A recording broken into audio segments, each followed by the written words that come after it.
আমরা স্পিকিং এর first সেশনটাকে record করছি এখন বেসিকের। স্পিকিং এ আমরা বলছিলাম লেকচার 1-2 তে আমরা চেষ্টা করব speaking part 1 IELTS speaking part 1 টা কভার করব, রাইট? আইএলটিএস স্পিকিং পার্ট 1 এ কি কি কোশ্চেন আসে এটার সাথে আমরা একটু পরিচয় হয়ে যে কোনো একটা বই নিতে পারি। আমরা 16 নাম্বারটা নিলাম, খুব আপডেটেড একটা বই, এটা টেস্ট 2।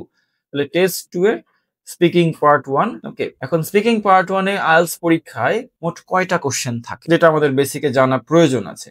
এখানে ফ্লাওয়ার অ্যান্ড প্ল্যান্টস লিখে তারা 4টা কোশ্চেন দিয়েছে, মানে এই টপিকের উপরে 4টা কোশ্চেন দিয়েছে। আমার পরীক্ষাতেও কি স্পিকিং পার্ট 1 এ 4টা কোশ্চেন করবে এই নিশ্চয়তা নাই, ঠিক আছে? সর্বনিম্ন 4টা কোশ্চেন করতে পারে এবং এখানে অনেককে 12টা 13টা পর্যন্ত কোশ্চেন করে ভিন্ন ভিন্ন টপিক থেকে। এখন কখন এক্সামিনার আমাকে 4টা কোশ্চেন করে ছেড়ে দিবে, কখন সে একাধিক কোশ্চেন করবে। আপনার উত্তর দেখে শুনে যদি এক্সামিনারের মনে হয় যে এই ছেলে মুখস্থ আনসার বলছে, সে তখন কোশ্চেন চেঞ্জ করবে। তার মনে হইতে পারে যে ওর হয়তো কোশ্চেন কমন পড়ে গেছে, তখন এটা চেঞ্জ করে দ্বিতীয় সেটে যাবে। আর যদি উত্তরগুলো খুব ন্যাচারাল হয়, খুব ইনফরমেটিভ হয়, তাহলে এই 4টা কোশ্চেন করার পর আরেকটা পার্ট থেকে সর্বোচ্চ আর আপনাকে 3টা বা 4টা কোশ্চেন করবে, করে আপনাকে ছেড়ে দিবে, দিয়ে পার্ট 2 তে শিফট করে যাবে। ক্লিয়ার? আরেকটা সময় এক্সামিনার বেশি কোশ্চেন করে, কখনো কখনো আপনার আনসার গুলো খুব ভালো হচ্ছে, 8 মানের হচ্ছে, আবার দুই একটা আনসারে গ্রামার অনেক বেশি ভুল করে ফেলতেছেন, লেক্সিক্যাল রিসোর্স খুব খারাপ হয়ে যাচ্ছে, ওগুলো 5.5 মানের হচ্ছে, ঠিক আছে? তখন এক্সামিনার্স গেট কনফিউজড যে আমি ওকে দিব কত,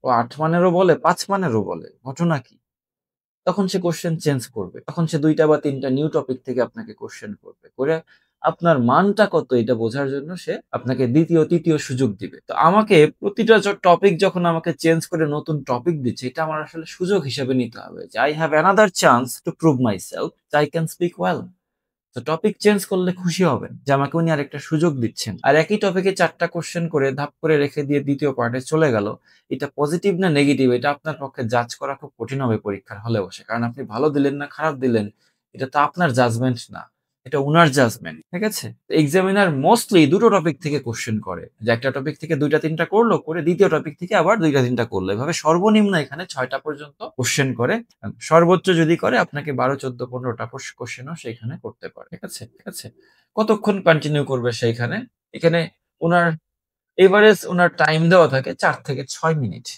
বাট উনি যদি মনে করে পার্ট 1 এ আপনার সাথে উনি 7-8 মিনিট কথা বলবে, উনি বলবে, এটা ওনার ইচ্ছা। ওনাদেরকে এই ফ্রিডমটাও দেওয়া আছে যে আপনার যদি জাজমেন্টের জন্য প্রয়োজন হয় আপনি কন্টিনিউ করবেন তো করবেন। আচ্ছা, পার্ট 1 এরকম ফ্লাওয়ার এন্ড প্ল্যান্টস একটা টপিক, এরকম হাজারটা টপিক হয় এবং টপিক গুলো আমরা একটু গুগল থেকে সুন্দরভাবে সারিবদ্ধভাবে দেখে নিতে পারি।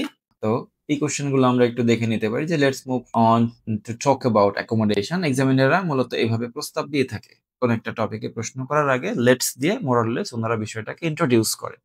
Let's talk about your home town, এটা কোনো কোশ্চেন না। ওকে, এই let's talk about your home town শুনে আমি প্রথমবার হোম টাউন নিয়ে কথা বলা শুরু করে দিয়েছিলাম, কারণ আমি কোনো কোচিং টোচিং এ যাই নাই, ঠিক আছে? ইংরেজিতে অনার্স মাস্টার্স, তো আমার একটু ওভার কনফিডেন্স ছিল।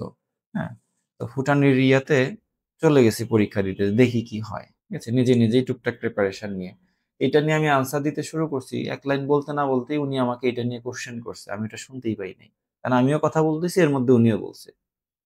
তাহলে কি হলো, বিষয়টা একটা হ্যাপাজার্ড একটা অবস্থা তৈরি হয়ে গেল, সাথে সাথে হয়ে গেলাম নার্ভাস। তো এইরকম এক্সাম এক্সপিরিয়েন্স হয়তো টুকটাক আপনাদেরকে হেল্প করতে পারে জন্য শেয়ার করা। ওকে, এইটা হচ্ছে কোশ্চেন, টেল মি, বলেন, বলতে বলছে। So this is the question, tell me about the kind of accommodation you live in. আপনি যে রকম বাসায় বসবাস করেন ওইটা সম্পর্কে আমার। এই কোশ্চেনটা খুব সহজ করে বলা যেত, tell me about your accommodation, tell me about your home, আরো সহজ। Normally tell me about your home সেটাও এক্সামিনার জিজ্ঞেস করে, আবার যদি এক্সামিনার মনে করে যে একটু আমি আজকে একটু পেঁচায় পেঁচায় কোশ্চেন করবো, তাহলে এই একই কথা এইভাবে পেঁচায় বলা যায়, tell me about the kind of accommodation you live in, ঠিক আছে?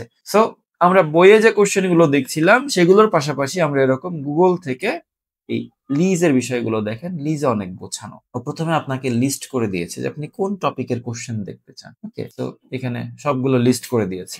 ওকে, আচ্ছা, এরপরে লিস্ট অনুযায়ী ও একটা একটা করে টপিক এখানে কভার করে সুন্দরভাবে। স্পিকিং পার্ট 1 একটা বিষয় হচ্ছে অনেক কোশ্চেনই কিন্তু এখানে ইয়েস নো তে আনসার দিয়ে দেওয়া যায়। Do colours affect your mood? Yes. Do you use computer? Yes. এটা কিন্তু স্পিকিং এর আনসার না। এই ওয়ান ওয়ার্ড আনসার স্পিকিং এর আনসার না, এটা আপনাকে 2 মার্ক 3 মার্কসও দিবেন আউট অফ 9, ঠিক আছে? আমাকে ফুল সেন্টেন্সে আনসার করতে হবে। ওকে, আচ্ছা, এখন আমরা আমাদের নিজেদের স্কিল আপডেট করার জন্য শুরুর দিকে কিছু কোশ্চেন আনসার সহ পড়া নিয়ে নিব। এতে করে আমি যদি নিজে বলতে পারি তো বললাম, আর যদি বলতে না পারি তাহলে মুখস্থ আনসারই বললাম। বলার অভ্যাসটা তো অন্তত আমার হলো। এই যে do you have many friends দিয়ে একটা আনসার দিয়েছে, তারপরে আবার একটা অল্টারনেটিভ আনসার দিয়েছে। How often do you go out with friends, মানে কি এটা? How often do you go out with friends, কতবার, কত ঘন ঘন আপনি ফ্রেন্ডদের সাথে বাইরে যান, ঠিক আছে? হাউ ফ্রিকুয়েন্টলি, হাউ অফেন, ওকে, যান কি না। আচ্ছা, অ্যাপারেন্টলি যেটা করবেন, আমি আপনাদেরকে যেটুকুন পড়া দিব সেটুকুন আপনি আগে ক্লাসে রিডিং করে দেখবেন মিনিং বোঝেন কিনা। না বুঝলে আমার কাছ থেকে বুঝিয়ে নেবেন,